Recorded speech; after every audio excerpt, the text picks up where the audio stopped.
Retour sur le plateau de Direct Investisseur où nous rejoignons en duplex Xavier Fenot, associé chez Interactive Trading. Bonjour Xavier. Bonjour Anne-Laure. Alors, que vous inspirent ces marchés? Et pour commencer, que faut-il faire dans ce contexte sur le CAC 40 et le DAX? Tout vendre et partir en vacances? Non, pas du tout. Je pense qu'il faut rester plutôt observateur. C'est vrai qu'il y a 2 semaines, lorsque j'étais passé justement dans votre émission, je vous expliquais, on était à peu près sur les mêmes niveaux. Alors sur le CAC, là, on est un peu plus bas qu'il y a 2 semaines. Sur le DAX, on est quasiment au même niveau sur la zone des 11 000 points. Et à ce moment-là, je vous disais, je privilégiais en termes de timing d'intervention plutôt les achats. Donc on a pris 200 points sur le CAC et quasiment 500-600 points sur le DAX. Maintenant, on revient exactement au même niveau. Donc on est effectivement en train de se dire, on revient sur les mêmes niveaux. Finalement, on a les mêmes niveaux d'intervention. Et je reviens finalement à l'achat. Sauf que c'est légèrement différent, voire nettement différent, parce que c'est vrai que sur le CAC notamment, si on regarde depuis 3 séances, on a eu justement cette zone des 5100 points qui a particulièrement bien fait réagir, on va dire, pour permettre à l'indice CAC 40 finalement de reprendre la tendance baissière dans laquelle il évolue depuis le début du mois d'octobre. En dessous, pour ceux qui font un petit peu d'analyse technique, de la moyenne mobile à 50 jours, et depuis finalement on a des grosses séances baissières, on a un gros flou baissier avec plusieurs gaps baissiers successifs qui sont en train de se mettre en place. Donc là on est en train de passer finalement sous des zones support très très importantes, notamment sur le CAC 40, et ce matin on a justement un open égal plus haut avec un gap baissier qui s'est mis en place. Donc là il va falloir véritablement attendre, je pense en tout cas pour les adeptes plutôt de swing voire de moyen terme, attendre la fin de la journée afin de voir si les indices ont la capacité de réagir sur cette zone-là. Alors hier, les indices américains étaient fermés. Peut-être que ça a entraîné effectivement toujours un petit peu plus de, alors pas de panique, mais en tout cas d'incertitude sur les indices européens. Donc on verra justement cet après-midi si les indices américains ont la capacité de rebondir, parce que eux, on le verra tout à l'heure, ne sont pas passés justement pour le moment sous leur zone support, sous les plus bas annuels. Donc on est sur les indices européens, effectivement, dans des moments de panique. Alors, pour répondre à votre question, est-ce qu'il faut tout vendre et revenir en vacances? Je pense qu'il faut quand même rester relativement prudent, pas forcément de tirer des conclusions pour le moment trop rapidement, parce que, alors, le CAC, lui, est effectivement en sous-performance par rapport à son homologue allemand. Par contre, le DAX, lui, est au même point, au même niveau, sur la même zone support, sur lequel il a réagi une fois à la fin du mois d'octobre, une fois à la mi-novembre, et là on verra justement à la clôture ce soir si le gap qui a été laissé ouvert ce matin, donc jusqu'à 11 200 points quasiment, sur le DAX, les indices et les opérateurs ont la capacité de rattraper justement ce gap baissier, sachant qu'on voit ce matin tout simplement sur le CAC que toutes les valeurs sont dans le rouge, sauf Danone qui est à plus 0,22%.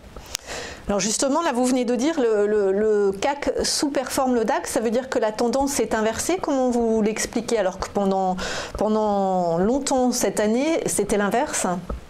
Oui, on avait eu effectivement ces dernières semaines l'indice allemand qui sous-performait le DAX. Là, c'est après ces 2 phénomènes, tout simplement que les indices sont...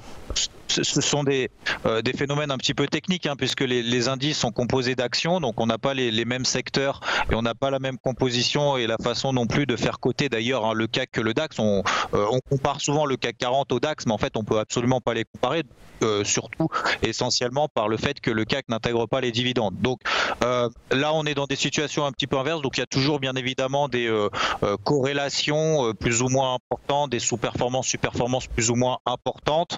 Après c'est vrai que ce qu'il faut faire, je pense surtout, c'est d'essayer d'avoir une vision globale du marché, ne pas forcément voir que sur le CAC, effectivement, on a gapé sous la zone support précédemment, qui avait tenu à 2 reprises, et là, on est en train de gaper à la baisse avec un open égal plus haut, c'est-à-dire que tout de suite, dès qu'on a ouvert à 9h, on a eu que les opérateurs finalement qui ont vendu. Là, maintenant, je pense qu'il faut être plutôt prudent, parce qu'effectivement sur le DAX on n'a toujours pas rompu cette zone support qui pourrait d'ailleurs tenir d'ici la fin de la journée.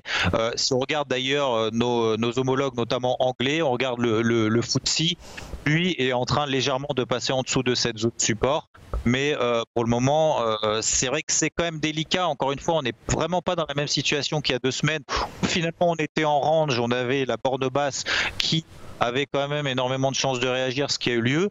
Là maintenant c'est différent parce qu'on a un flux baissier qui est en train de se mettre en place. Donc en intraday, pour moi la stratégie est quand même, alors je vais dire relativement simple, c'est-à-dire qu'en intraday on a un flux baissier, il faut absolument pas pour le moment se mettre en face d'un flux baissier, donc pas chercher des achats pour le moment tant qu'il n'y a pas de signal de retournement. Donc c'est privilégier tout simplement la dynamique baissière, même si on est sur des supports majeur à moyen terme. Par contre, dans une logique plutôt de swing moyen terme, c'est véritablement, je pense, en tout cas pour moi, la stratégie, ça va être d'attendre au moins 10 heures, voire même 11 heures, voire même la fin de la journée, voir si justement les indices ont la capacité de rebondir, notamment avec les indices américains cet après-midi. Alors justement, on passe aux indices américains. Après la forte correction mardi, à quoi faut-il s'attendre aujourd'hui, sachant que ce matin, ce qui a mis le feu aux poudres, c'est l'annonce de l'arrestation de la directrice financière du groupe chinois Huawei, arrêté au Canada à la demande justement des États-Unis. Il la soupçonne d'avoir livré des produits américains à l'Iran et donc d'avoir violé les sanctions contre l'Iran. Est-ce qu'il faut s'attendre à ce que le marché américain chute après la forte correction de mardi? On le rappelle, le Dow Jones avait perdu plus de 3% et le Nasdaq près de 4%. Oui, alors sur les indices américains, on est dans une situation un peu similaire. C'est vrai qu'on a eu des fortes accélérations baissières sur les zones de résistance, notamment sur les SP500, sur les 2800, 2815 points ont particulièrement tenu. De la même manière sur l'indice Dow Jones. Les indices américains, eux, n'ont pas rompu justement les zones support sur lesquelles ils avaient réagi il y a 2 semaines. Donc ils surperforment les indices européens. Sur les indices américains, on risque effectivement de rallier, pourquoi pas, justement ces précédentes zones support qui ont tenu jusque-là, et ça sera alors à ce moment-là, pourquoi pas, des opportunités d'achat dans des timings d'intervention vraiment à très court terme dans un premier temps. Et ça montre justement que, comme on l'a vu tout à l'heure, les indices européens qui sous-performent, eux, sont déjà sur les zones support, les mêmes zones support qu'il y a 2 semaines et qu'il y a 2 mois, alors que sur les indices américains, il y a encore un peu de place. Donc on pourrait tout à fait penser que les indices américains ont encore un petit potentiel baissier pour retrouver ces zones support, ce qui entraînerait du coup sur les indices européens, je vais dire heureusement ou malheureusement, selon dans le sens dans lequel on est, pourquoi pas des replis de 2, 2,5%, voire même 3%, pourquoi pas sur les indices européens. Et à ce moment-là, une fois que les indices américains arriveront sur leur zone support, de voir justement s'ils réagissent ou pas. Donc on est vraiment là, je pense, dans ces 2 prochaines séances, donc jusqu'à la fin de la semaine, dans des marchés vraiment, je vais dire, délicats, très volatiles, ça c'est certain, mais délicats à gérer parce que, encore une fois, d'un côté en intraday effectivement et en daily, les tendances sont baissières.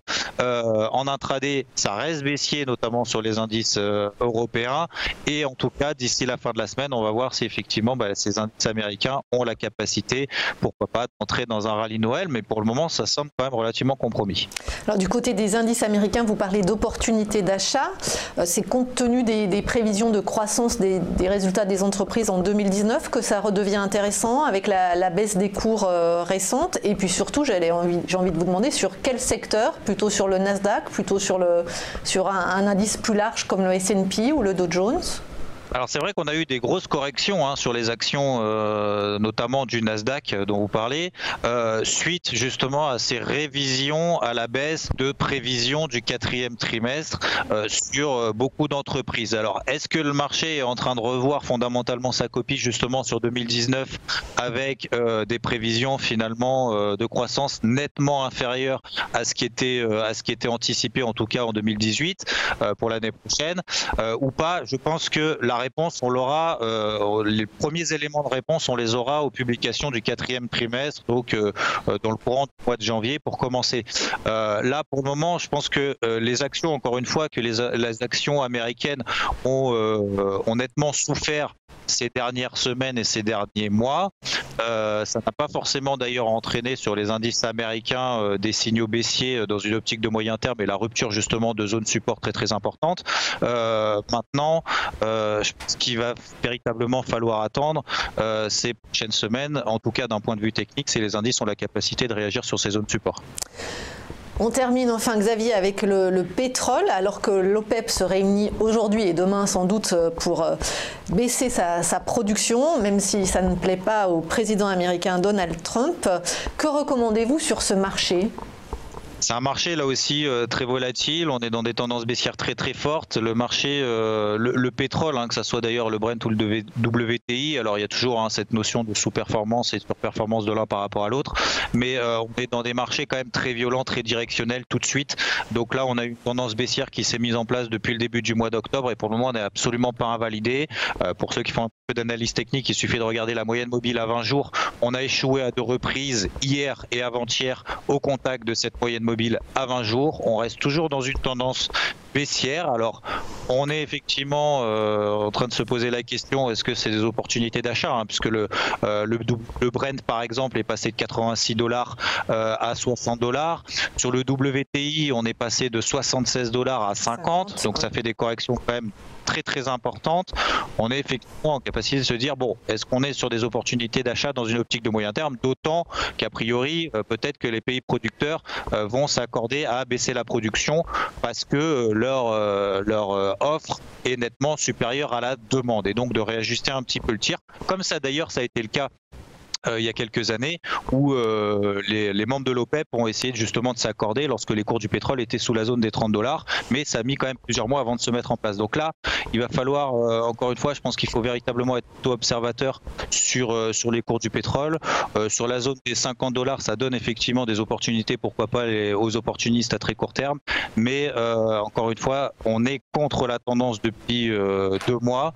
Pour le moment, il n'y a absolument aucun signal de retournement. Disons que je pense qu'il va y avoir une phase de stabilisation dans laquelle d'ailleurs on est en place depuis maintenant 2 semaines, mais il va falloir que notamment le WTI et le Brent passent des niveaux de résistance. Les niveaux de résistance, on les a justement depuis 2 jours. Sur le WTI, c'est cette zone de résistance autour des 54 $. Sur le Brent, on est autour des 63 $. Tant qu'on ne franchit pas ces zones-là, il n'y a pas de signal de retournement aussi à moyen terme. Merci beaucoup Xavier Fenot, associé chez Interactive Trading.